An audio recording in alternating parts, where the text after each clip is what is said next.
What's up guys, this is a Miracle or LS Spartacus here, and today I'm going to be showing you guys by far the best Magicka Dragonknight PvP build I have ever created, mainly because this guy is actually pretty much fully golded out.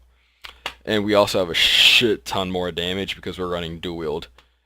And the back bar is Resto with a poison. Now this build, from looking at the stats on the screen, you guys can already tell I'm pulling really high of everything, especially for not running sword and board on both back bars, on both front and back bar. But you guys are about to see on how hard this build can hit, how sustainable this build is, what sets I'm running, why I'm running it, why I'm running what I'm running, why I'm running the skills that I'm running. Because you guys can already tell on the back bar, there's a few skills you guys see that most Mag DKs do not run in PvP. So we're going to go ahead and get straight into the front bar stats. We were running 41,000 maximum Magicka, just about 26,000 health, and just about 15k stamina. Base spell damage is 2,400. That is extremely high. You guys about to see how high this can get completely maxed out too. Spell critical is 45.4%. We're only 5% away from having 50%. Spell resistance 17k, physical resistance 9k. I understand that is pretty low, but that is perfectly fine. 2.5 critical resistance, 8,000 spell penetration. 8,000 spell penetration right there. That is extremely high.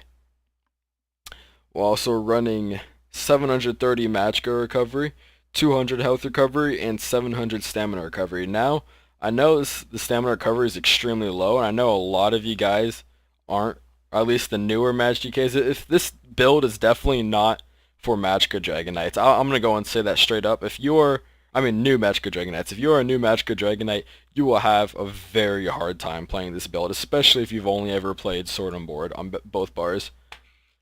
But I can sustain perfectly fine. I hardly ever run out of max Magicka. In case you guys are interested in the other stats right here, pretty much. I don't know why you'd care about that besides spell penetration. We are running the mage. We do have emperorship, so that's a little more health than usual. We are a vampire, and we are running max stats, and we do have major prophecy on right now. Let's go and show you guys the back bar. 39,000 maximum Magicka, almost 28,000 health, 15k stam. Everything else is pretty much the same except for spell critical and spell damage. Spell critical is 42%, spell damage is 1780. Alrighty, let's go and get straight into the sets now. Sets, we're running 2 pieces of blood spawn. This is a very huge reason why we are able to sustain as well as we do. 5 pieces desert rose. This is mainly also another huge reason why we are able to sustain as well. And also because of the restoration staff. So 2-piece blood spawn, obviously head and shoulders. Desert rose, we're running the chest, the legs, 2 swords, boot, and resto. Resto, we do not have the 5-piece bonus, so that is a little problem, but I'll explain that further on in this video, why that can be a little problem. And we're running 5 pieces sun. A lot of people do not like sun over burning spellweave because you're losing about 200 spell damage, but let me go and show you guys this. See where my BSW is at. Light armor, where is it? Shotgun's gonna be, yeah, right here. Okay, so as you guys can already compare the stats right here. Oh, sun gloves are not golded out, by the way. Running 2 pieces of sun on the body, then the 3 jewelry. All jewelry is Kuda spell damage. Okay, so burning spellweave, you both get maximum Magicka. Sun only gets maximum health. BSW does not. BSW you do get spell critical, and both also get spell damage. Now, burning spellweave, the reason why I prefer sun over spellweave is one, sun it's up 24/7. It's not a proc set, and we're already running enough proc sets as it is. We got blood spawn, which is at proc every 6 seconds. You got D-Rose, which is that Magicka proc every 4 seconds. And we got Sun, which is the only non-proc. We cut all of our flame damage abilities. We are Magicka Dragonknight Dunmer. Get 386 spell damage added onto it. Once you gold out the gloves, it'll be a slightly higher, not really. If you have the gold jewelry, I'd imagine it'd be closer to 400. Should be just about 400. Spellweave, it's only a 15% chance. This can occur once every 12 seconds, and it only lasts 8 seconds. Which in my opinion just is not worth it, since a lot of our self-healing comes from Burning Embers, Whip, well, Power Lash, and the Healing Ward. And we are not running Dragon Blood with this build, so we do not have that huge heal proc right off the bat. So that is why we run Sun, because again, a lot of our healing comes from having really high spell damage and a really high maximum Magicka pull 24/7. Okay, restoration stuff, we are running Poison. The Poison that you want to run, it's really up to you. I like to run minor vulnerability, so they're taking 8% more damage for 2.4 seconds. So if you can time your poison with like a leap, you can. So let me go and tell you guys this. Let me get to the skills really quick. Guild, Mage's Guild, Might of the Guild. Whenever you proc casting a Mage's Guild grants you empower, increase the damage of your next direct damage attack by 20% for 5 seconds. So if you were to cast Might of the Guild and then proc a poison, you're doing 28% more damage, hit a leap. We already we already have a 16k tooltip with the leap. And this is completely unbuffed as well. 16k. And that's just absolutely insane. Fully buffed, I believe it's closer to 20k. I'd like to say it's like 18,000 maybe, fully buffed. I'm not too sure, but we're going to check that here soon. Alright. So restoration, that poison, it also increases your victim's magic abilities by 30% for 6.4 seconds. So for you little fag players that just like to stand there, hold block, and heal 24/7, this is a huge counter to that. Absolute huge counter. Alright, restoration. Why do we run restoration? Healing ward. It's if you're in a 1vx situation, and the healing ward will save your life more than Dragon's Blood, because you can be holding block, spamming the hell out of your Dragon's Blood, and if they're spamming executes on you, if those executes crit, that's going to hurt you so bad. You cannot crit a shield, so if you have your healing ward up, executes will never crit you whatsoever. Never. So that's already cutting the execute damage in half, pretty much, which is a lifesaver. If you can time when you hit an enemy with your Burning Embers, typically I'm fighting, Burning Embers, there's an enemy over here, I typically wait about 3 to 4 seconds, or it's about anywhere between 2 to 4 seconds, Embers, fighting, 1, 2, 3, Embers on the next enemy, so that if you're on really low health and you're needing to hit ward up a lot, Embers on this guy procs, boom, you're at full health. Well, then you can fight, you're perfectly fine, don't need healing ward, you're low health again. Burning Embers procs, you're fighting, low health again, Burning Embers procs. So that is extremely helpful. Plus, your Talons and then Power Lash heals you as well, which is just absolutely insane. So we have very high healing with this spell. That is why we do not need your typical Dragon's Blood. So and also with the restoration. Oh yeah, right here, Cycle of Life, 30% more Magicka back, and we also have a good amount of points in a Tenacity. So that is extremely helpful. And also another really good heal is Cauterize.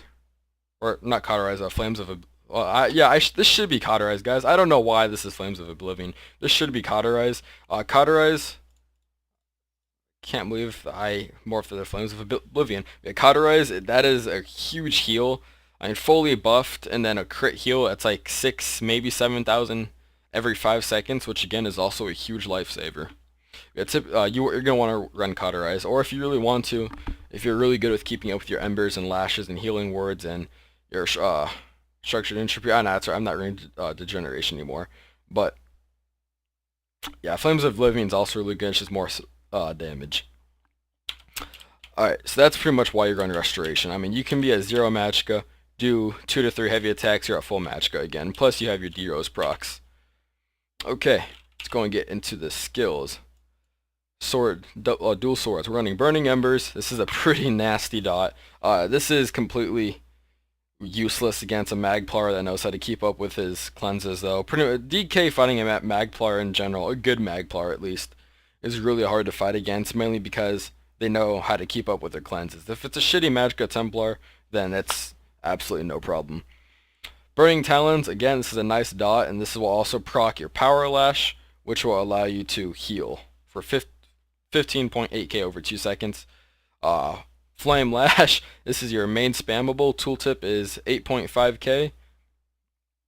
Fossilize, this is your nasty stun. If you can time fossilize with a power lash, your embers dots are down, your degeneration down, you have flames of oblivion up, you have the volatate damage on them, then you hit them with that nasty, hopefully 20k ferocious leap. It's going to deal a nasty amount of damage. Then we got inner mage light for a higher maximum magical pull and for that major prophecy. And then again ferocious leap. Alright, backbar, we're running volatile armor. Why are we running this over hardened armor? No, hardened armor, again, is also definitely really good because you have that little small shield up, so you can't be critted as long as that's up. But this volatile armor is just, again, guys, a lot of our healing comes from how much damage we're throwing out, and this is just more damage. Plus, this also pulls those pussy nightblades out of stealth. Flames of Oblivion, like I said, this or Cauterize. I typically prefer Cauterize just for even more self-healing, since we're not running D-Blood. Healing Word, this is a lifesaver, complete lifesaver. I love it. Oh, by the way, Cauterize you do not want to run if you're in a 3-man group or higher, just because it's not going to heal you about 80% of the time. Yeah, Healing Word, you're gonna, half the time you're not gonna get the huge heal from it, just because it's your only shield. So when you pop this, they're gonna burst that down. Whereas if you had, like, if you're a Magicka sorcerer, you'll pop your 2 other shields, then Healing Ward. So then they're gonna have to break those 2 shields before they can break your ward.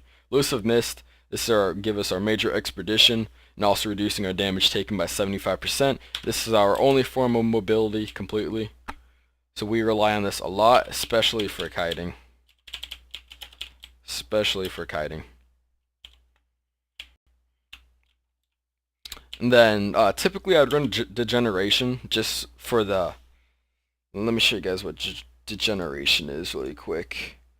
It's such an underused skill, but it's honestly extremely good. Your light and heavy attacks against the enemy have 15% chance to heal you for 126% of the damage caused. Since we're running the Restoration Staff, specifically for heavy attacking, for getting Magicka back, this actually procs a good amount.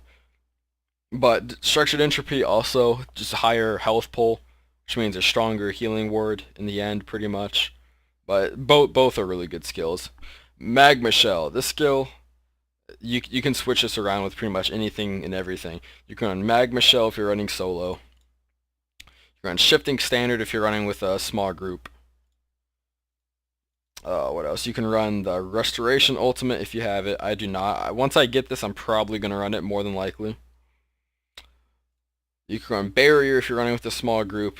You can run Warhorn if you really wanted to. I don't know why you'd run that, but that still works out really well if you're playing in a small group. You can run Dawnbreaker or Smiting if you want to, or is it Flawless? Whichever one gives you the knockdown. That's also really helpful. If you're running in a small group, you can run Bat Swarm if you wanted to. You can run Soul Strike, which I hate because it's complete shit if you wanted to. And then, like I said, you can run pretty much anything you want to. You can even run Shooting Star. Let me go and explain the Shooting Star. One combo that I've seen work for me personally, which only works if you're in a small group going up against a nice ass little AD or DC Zerg. If you're camping in a tower waiting for them to push in, if you can time your Shooting Star when that whole Zerg is packed up like one little ball, like those little pussy Zerglings do, you're going to hit them with your Shooting Star. They're going to take up all that flame damage. Hopefully your other group mates are going to burst them down as well with their ultimates, and then by the time that this hits, you're going to get 12 ultimate back for every single enemy it hits.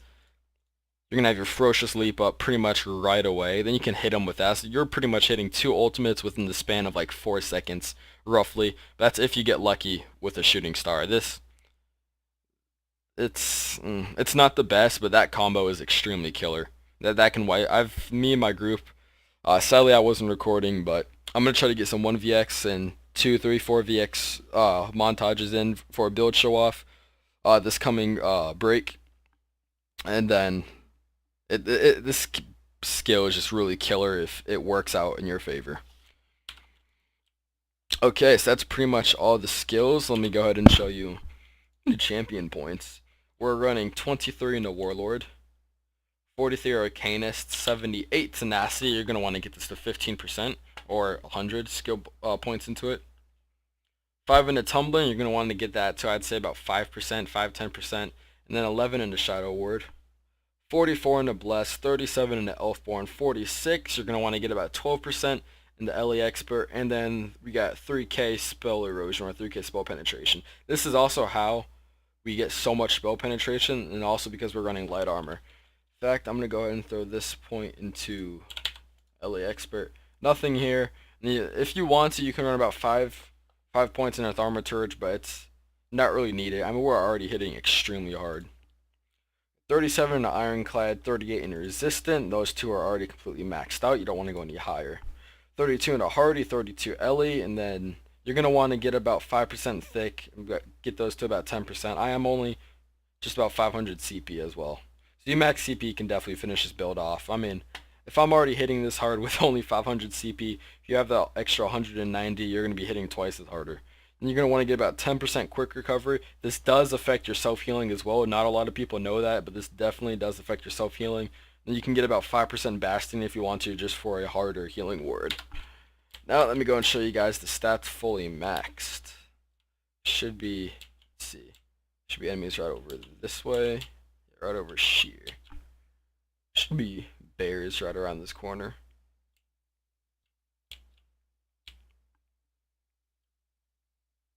Dolmen right over there. Should be a bear right over here maybe, I believe, if I remember correctly.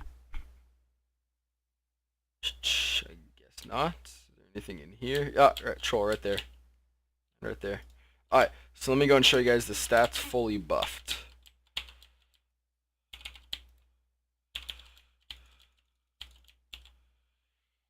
So we got 3.3k spell damage. And everything else is pretty much the same. 22, 14. Spell penetration stays the same. But 3.3k spell damage, that's just... look at that. I literally hit this guy a few times and it's already pretty much killed him.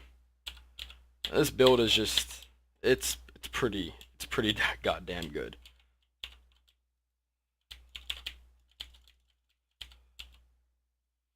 Oh yeah, I didn't proc that time. And I'm sorry guys, I forgot to go over this. Sword Nirnhoned, and the other sword you're also gonna want to have Nirnhoned with flame damage on your offhand and then weapon damage on your main hand. And all my glyphs besides on my jewelry are not with Rakuda. So you're gonna have even more spell damage, by the way guys, when you get double Nirnhoned, which is pretty damn good. Anyways, like I said guys, I'm gonna try to get a good build show off with a couple 1v, 2v, 3v, and 4vx clips come next week and this weekend, so watch out for that. Again guys, this build is extremely hard to play with such low regen. This is definitely for the more skilled Magicka Dragonknight players.